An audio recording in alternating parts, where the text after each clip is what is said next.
ભરૂચ જિલ્લામાં જંબુસર તાલુકાના દહેગામ વિસ્તારમાં રાજકીય તણાવનું વાતાવરણ સર્જાયું હોવાનું સામે આવ્યું છે।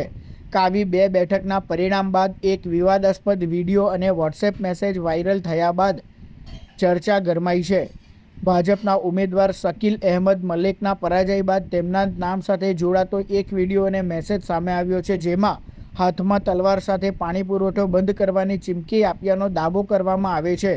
કાવી 2 બેઠક પર આપના ઉમેદવાર સોહેલ વિજેતા બન્યા છે, જ્યારે ભાજપના ઉમેદવાર શકીલ અહેમદ મલેકને પરાજયનો સામનો કરવો પડ્યો છે। આ મામલે આમ આદમી પાર્ટીના જિલ્લા પ્રમુખ પિયુષ પટેલે નિવેદન આપ્યું છે કે ભાજપ દ્વારા મતદારો અને વિજેતા ઉમેદવારોમાં ભય ફેલાવવાનો પ્રયાસ થઈ રહ્યો છે। તેમણે આ ઘટનાની નિષ્પક્ષ તપાસ કરવાની માંગ કરી છે।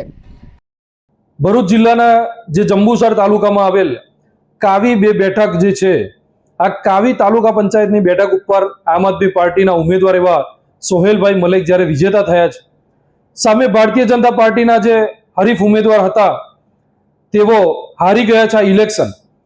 ત્યારે એમને ખુલ્લેઆમ જ્યારે તલવાર કાઢી અને તલવારો કાઢી અને એમને વિડીયો અને પોસ્ટ વાયરલ કરી ને ખુલ્લામાં ધમકી આપી, ગ્રામજનોને, જનતાને ધમકી આપી કે અમે તમારા ગામનું પાણી બંધ કરી દઈશું, ને આજની તારીખની અંદર એ પાણી પણ એમને બંધ કરી દીધું છે।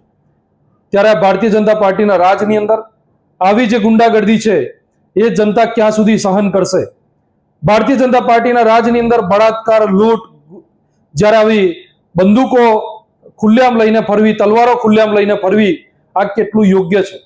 આ ગુજરાતના આવનારા ભવિષ્ય માટે ખૂબ શરમજનક વાત છે કે આવી રીતે જ્યારે કોઈ પણ પક્ષનો ઉમેદવાર જ્યારે જીતે છે, આમ આદમી પાર્ટીનો આટલો દર સાનો આમ આદમી પાર્ટીનો ઉમેદવાર જ્યારે જીત્યા છે, ત્યારે એમના ઉમેદવારને કંઈક હેમખેમ પ્રમાણે એમને દબાવવાનો પ્રયત્ન થઈ રહ્યો હોય એવી પ્રકારની આ તાનાશાહી અત્યારે ચાલી રહી છે। ત્યારે અમે આશા રાખીએ છીએ કે ભરૂચ જિલ્લા એસપી સાહેબ આની ઉપર કડકમાં કડક કાર્યવાહી કરે। અને બીજી તરફ આ મુદ્દે ભાજપ તરફથી હજી સુધી કોઈ સત્તાવાર પ્રતિક્રિયા સામે આવી નથી। પોલીસ સૂત્રોના જણાવ્યા અનુસાર કાવી પોલીસ સ્ટેશન દ્વારા સમગ્ર મામલાની તપાસ શરૂ કરવામાં આવી છે અને જાહેરનામા ભંગ અંગે ગુનો નોંધવાની તજવીજ હાથ ધરાઈ છે। અધિકારીઓએ જણાવ્યું છે કે વાયરલ થયેલા મેસેજ અને વિડીયોની સત્યતા તપાસ્યા બાદ આગળની કાર્યવાહી કરવામાં આવશે।